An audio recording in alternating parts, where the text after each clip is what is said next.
The Pittsburgh Penguins officially announced their full coaching staff for first-year head coach Dan Muse on Friday, and Pat and I mostly like it. We're going to discuss more about that right after this.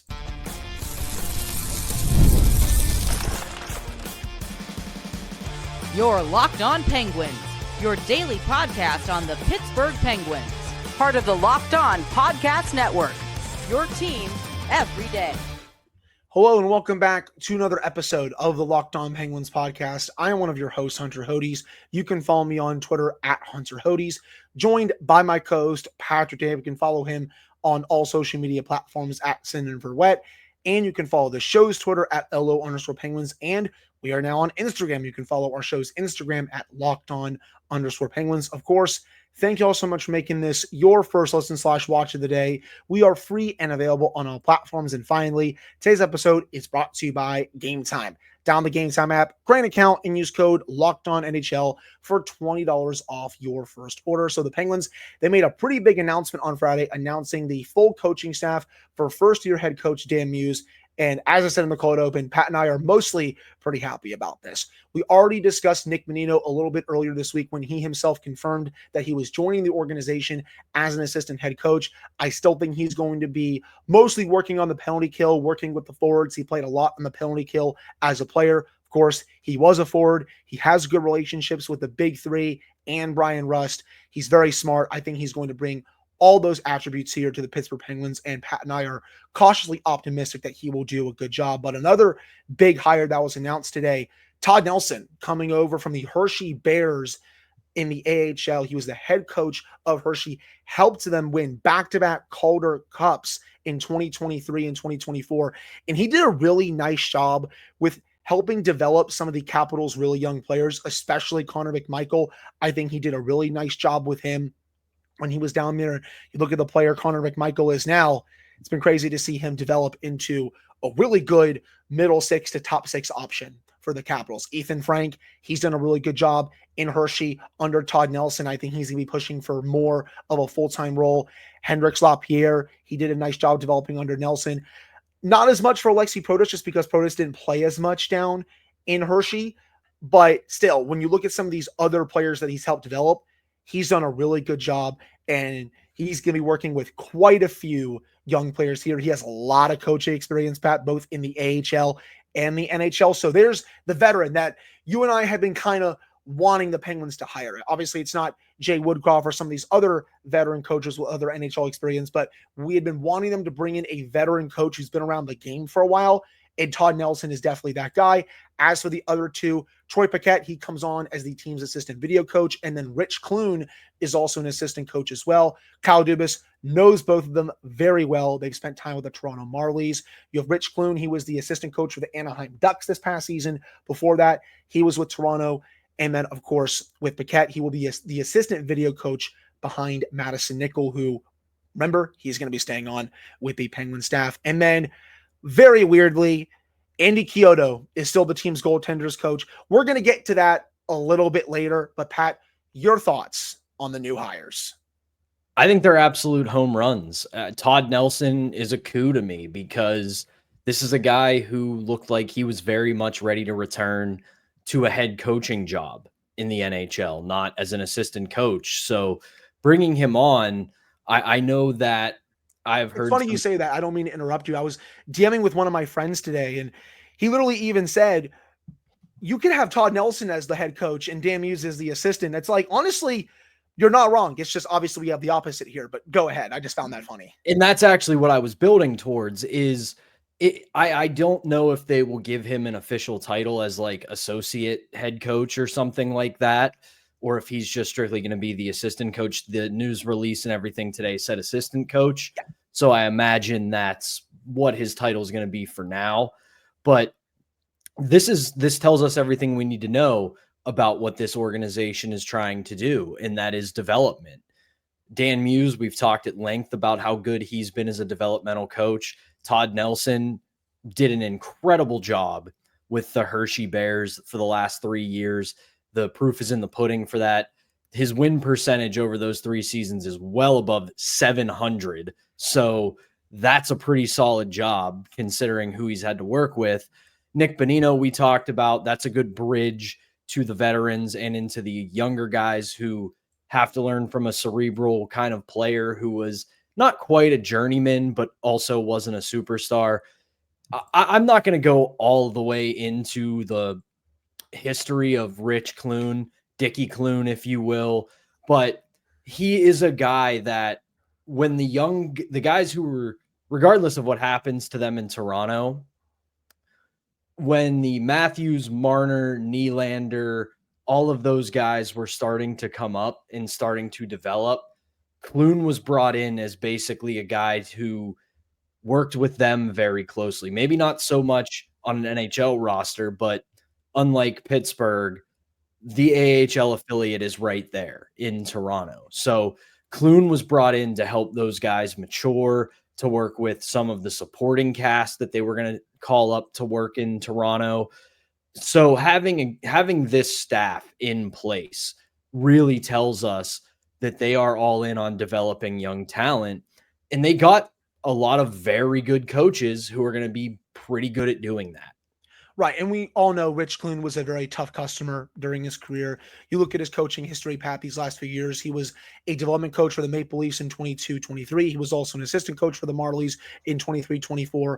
He was on Greg Cronin's staff for the 24-25 season as an assistant coach. Yes, I know Greg Cronin was not a good head coach with the Anaheim Ducks, but I'm not going to use that season against Rich Clune.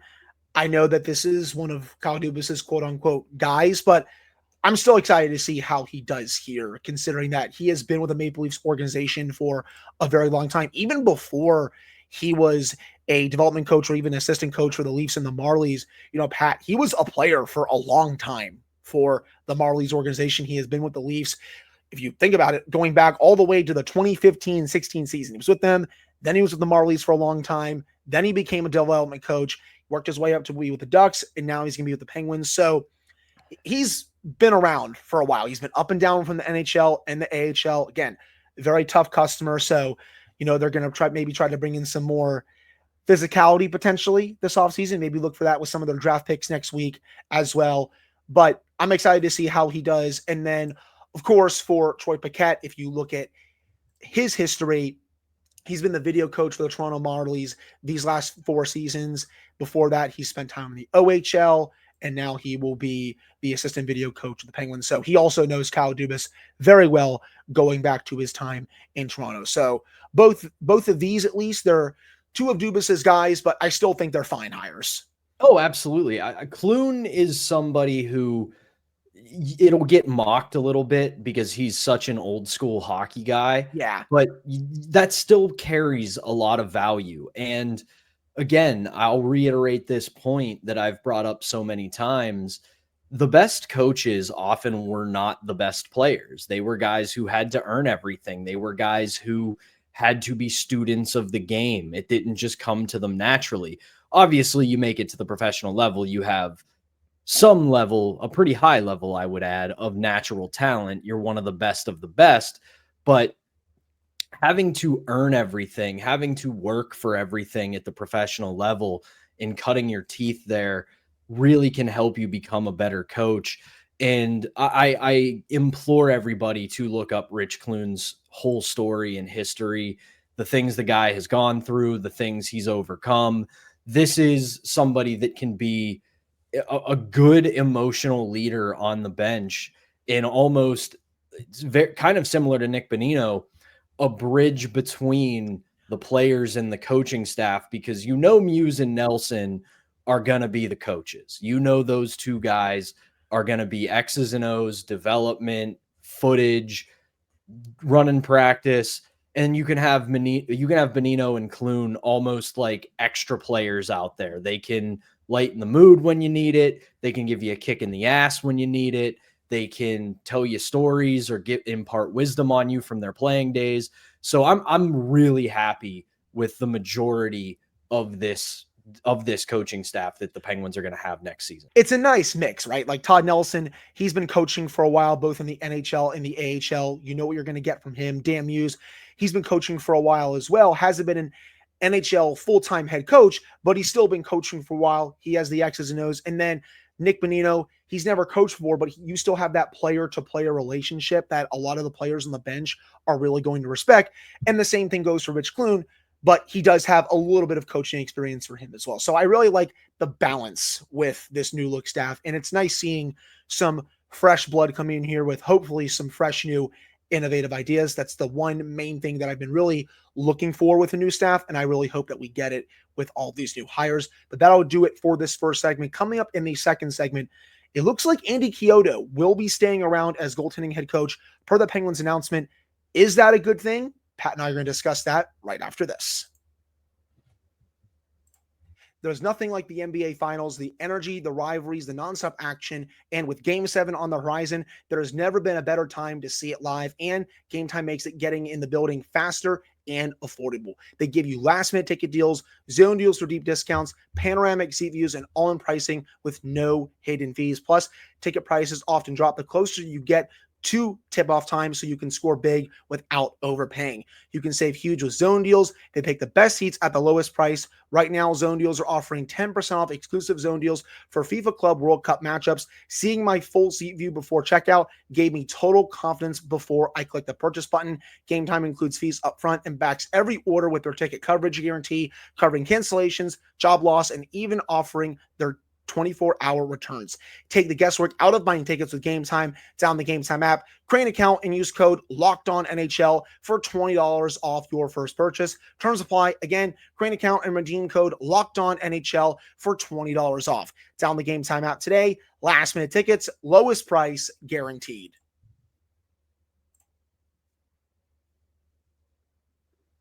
All right, we're back here on this episode of the Locked On Penguins podcast. I'm one of your hosts, Hunter Hodes. That's my co-host, Patrick Damp. And Pat, the most confusing part of this announcement today was that Andy Chiodo would be staying on staff as the Penguins goaltending coach. We had thought multiple times throughout the offseason that he was gone. Kyle Dubas even said that he was free to explore other opportunities. I thought that was a nice way of saying, hey, thanks for what you did, but we're going to go in a different direction. Obviously, that's not what happened here. And again, I guess I'm just confused because the goaltending has gone downhill these last few years. This isn't just a one-year thing or an isolated incident.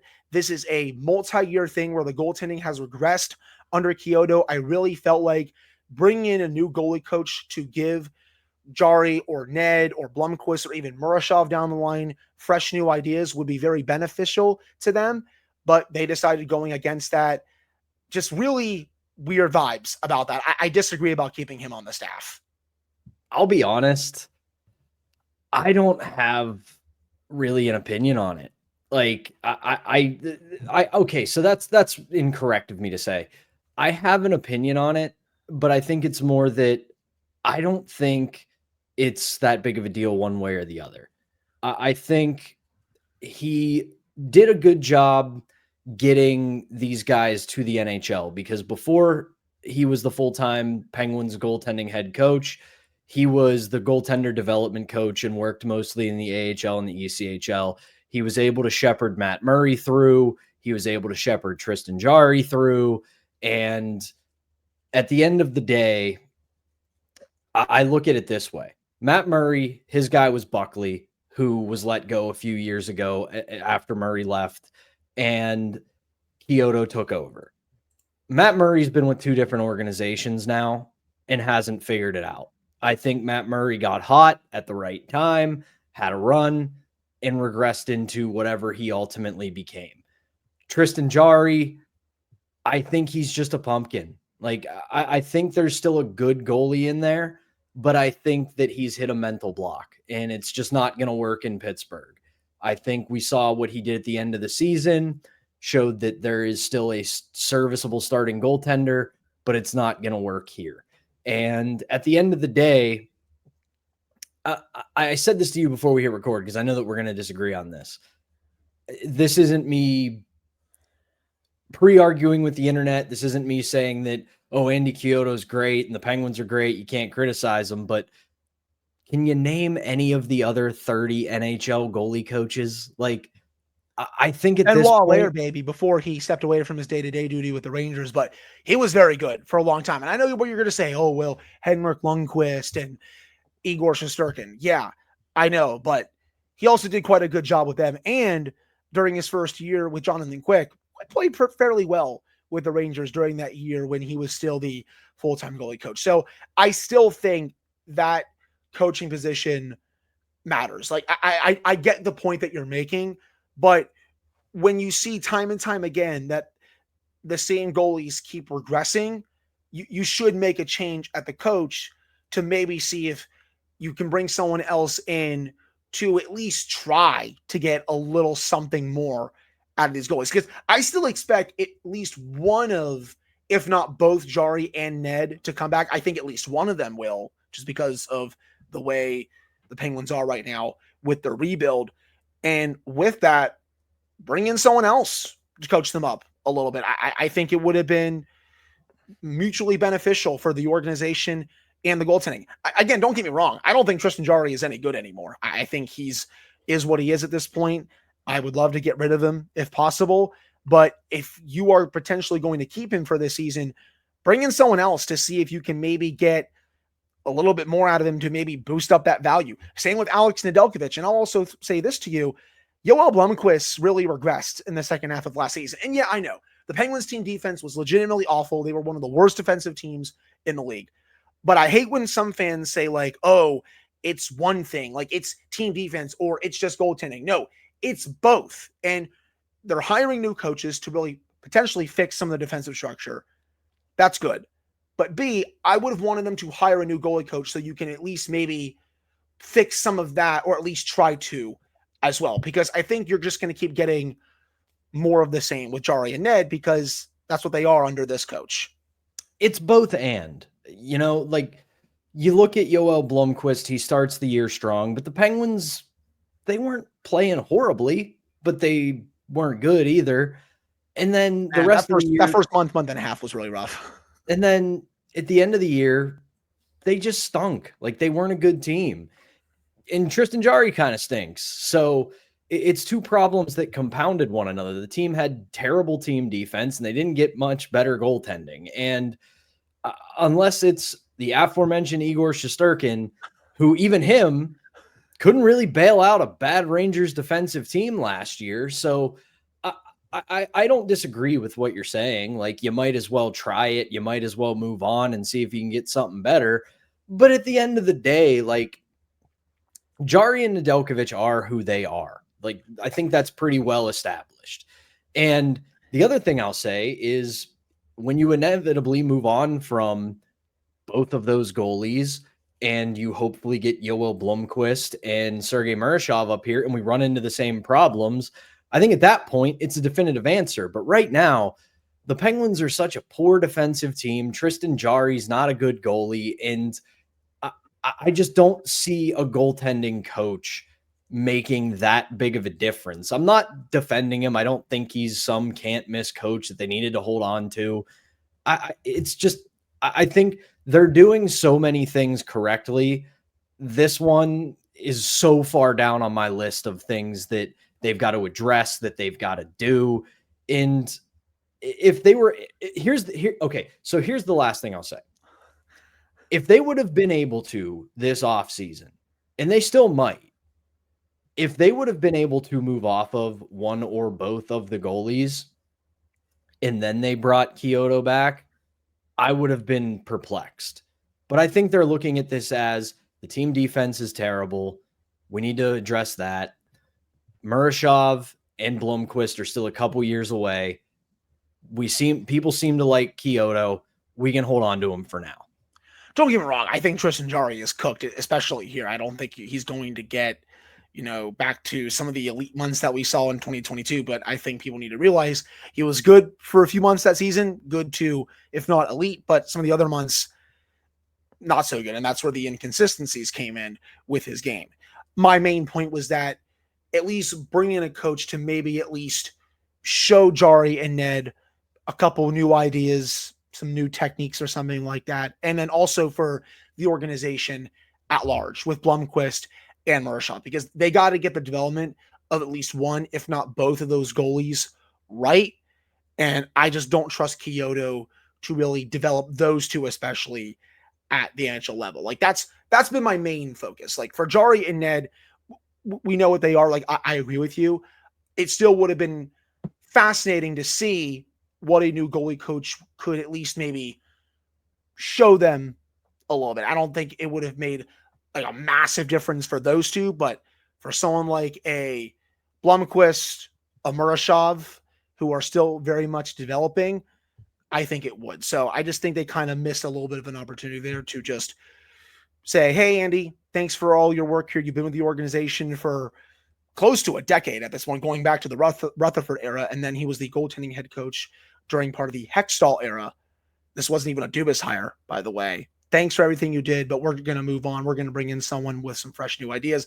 I just think they kind of missed the ball on that for both the goalies at the NHL level, but more so for the goalies a bit below, especially in Blomqvist, Murashov, Larson, and even maybe to a lesser extent, Taylor Gauthier as well. But I think that will do it for the second segment. Coming up to end the show, it's Fan Take Friday. Yins know what that means. We're going to read your takes and answer your questions coming up right after this.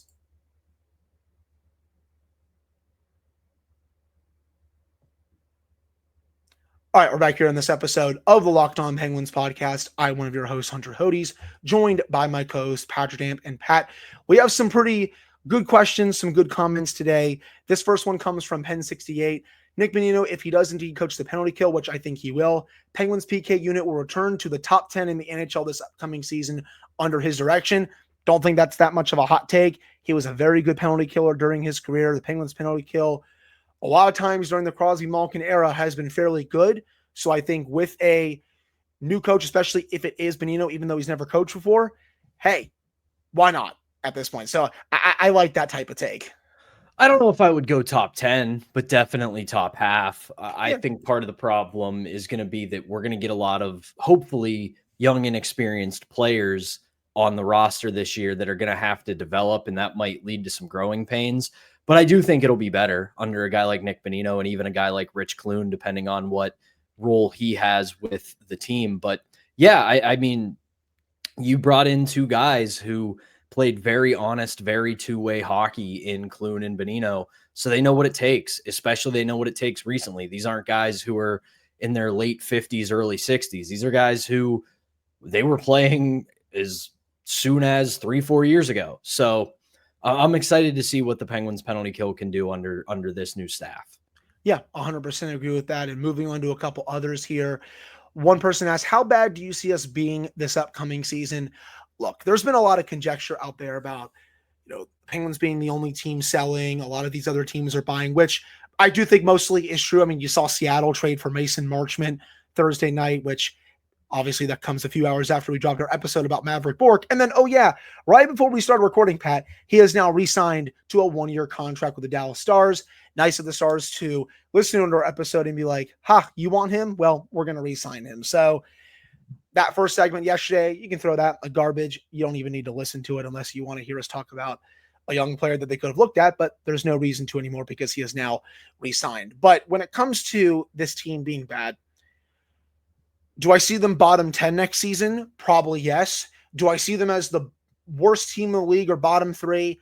I personally don't. I don't think it's going to get that dire next season. There's always one team that's surprisingly really bad every season. You saw Nashville this season. I think that was that team.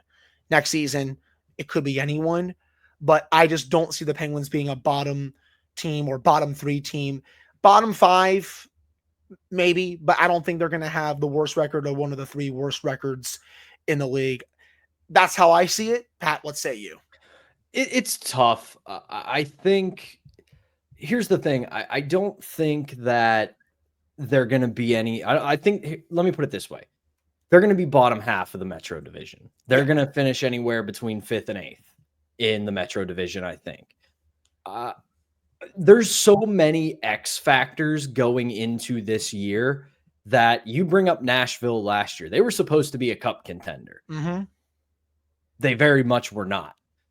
The Penguins, we didn't really know what they were. We kind of figured they'd be in the same spot they were the year prior, sniffing around the playoffs, probably just missing, maybe squeaking in on the last day. Turns out they finished 7th in the Metro, and they missed the playoffs by a wide margin.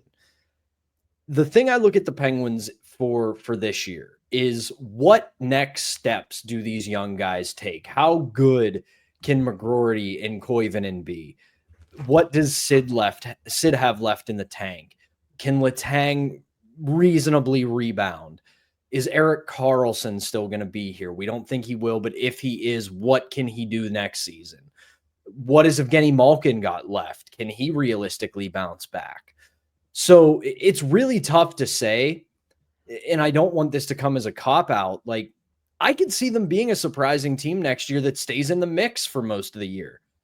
I could also see them being a team that finishes 7th again in the Metro Division. So I don't like you. I don't think they're going to be a bottom 3 team in the league. I don't think they're going to bottom out. I also really don't think they suddenly turn into a playoff team again. No, I don't think they're going to be a top half team in the league next year. I think it's more likely that they finish in that 6th to 8th range in the Metropolitan Division. We still don't know what moves they're going to make yet. I mean, it's still only June 20th, but there's still a lot of teams, even that were bad next year, that want to be better, that I still don't think are going to be that good. I'm not high on Seattle. I think Chicago is still multiple years away from even being a playoff contender, let alone a Stanley Cup contender. San Jose, I still don't think is going to be that good. I don't think the Bruins are going to be very good next year. Nashville, is there a chance they bounce back? Sure, but I still don't think they're going to be that good either. I could keep going if you want me to, but there's still quite a few teams, at least for me, that I don't think are going to be very good at all, and that still could be in the basement. Again, I know the Penguins are probably a bottom 10 team, maybe even bottom 5, the 5th worst record, but I'm not going to say worst record in the league or bottom 3 just yet until we see maybe some more moves that are made. A couple others here before we end today's episode. This comes from G Tots. Rangers will keep this pick this year for a trade and end up giving the Pens first overall pick next year. Hey, if they give them the Pens first overall pick next year, please, by all means. But there's another comment here who kind of says the exact opposite.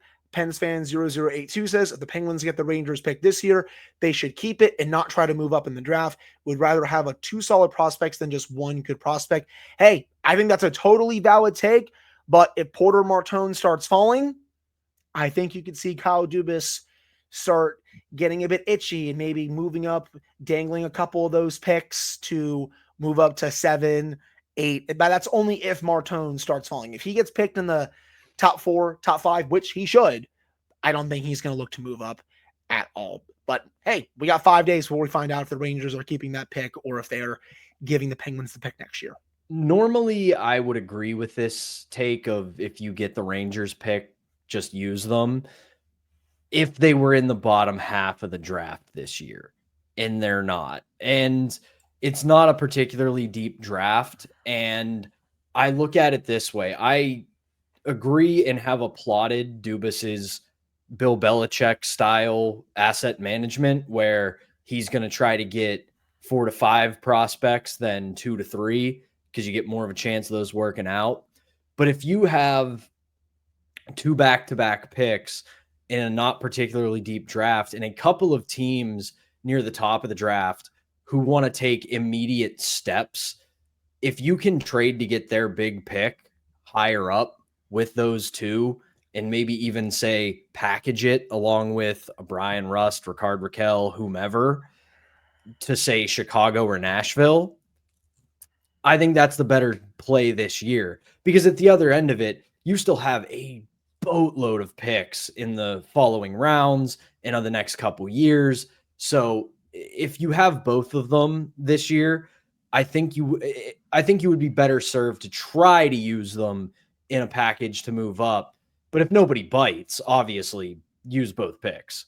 Again, the only way I see them moving up, packaging those 2 picks for like 7, 8 is if Martone starts falling. Otherwise, there's really no one else that I'd trade up for. Misa and Schaefer are going to go very early. They're not going to fall.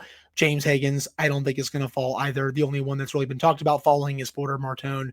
So if he's not falling, no thanks. I'm good. And I still, you've mentioned Nashville a couple times on the show. I don't think that's the one. I think 7 to 8 is a bit more of what I would do when I'm thinking about packaging those 2 picks if you get both of them to move up. So that's where I stand on that. As for a couple others here, just a couple quick hitters. Someone says Alexander McGillney not being in the Hall of Fame is a crime. Yes, I 100% agree with you. 100%. It is a joke that he is not in the Hall of Fame. One of the best Russian players to ever play the game. It's pathetic that he's not in the Hall of Fame. Makes zero sense that he's not in. Yes. I love that we got this comment because I've said this a couple of times on the pod, and I'm glad that someone else is saying it because it's ridiculous. Another person says the playoffs take way too long. I was happy they ended so we could start seeing the trades. Hey, I get that to an extent, but I love playoff hockey, so I'll take as much of it as I could get. But I do get where you're coming from. I have been more than ready to see silly season come back, and we're just about there. So I'm glad. This could be a whole episode I could do by myself, so I'm going to try to keep this concise. NHL season is way too damn long. The cup should not be rewarded any later than like June 5th.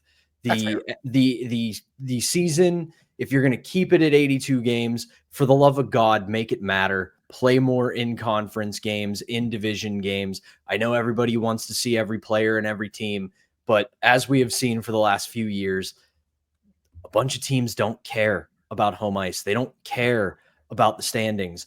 They just want to get in. And at this point, start the season in mid-September and be done by the end of May. Like, it's too damn long. The Florida Panthers didn't give a damn about home ice. They went on the road all 4 rounds this spring, and they kicked everyone's butts. Well, they came back from 2-0 down against the Maple Leafs, and they had a great series against the Oilers in 6, but they still did not have home ice for any of those series, and they did not care in the slightest. But yeah, we could have a whole episode about, new changes to the NHL season and all that stuff. Maybe we'll do that once silly season dies down in, mid to late July, August, when nothing's going on, all that good stuff. But I think that will do it for today's episode of the Locked On Penguins podcast. If we didn't get to your fan take today, we apologize. There were a lot that we got today. So if you try to submit one next week, we'll try to get to that one during that time of the 2025 NHL draft. And speaking of that, I will debut more of my big board all next week. I can't wait to get more into it. It's all finalized. We did a little bit of it on Thursday. We were going to do a little bit more of it today on Friday, but the Penguins decided to announce their full coaching staff for today. So that obviously took precedence for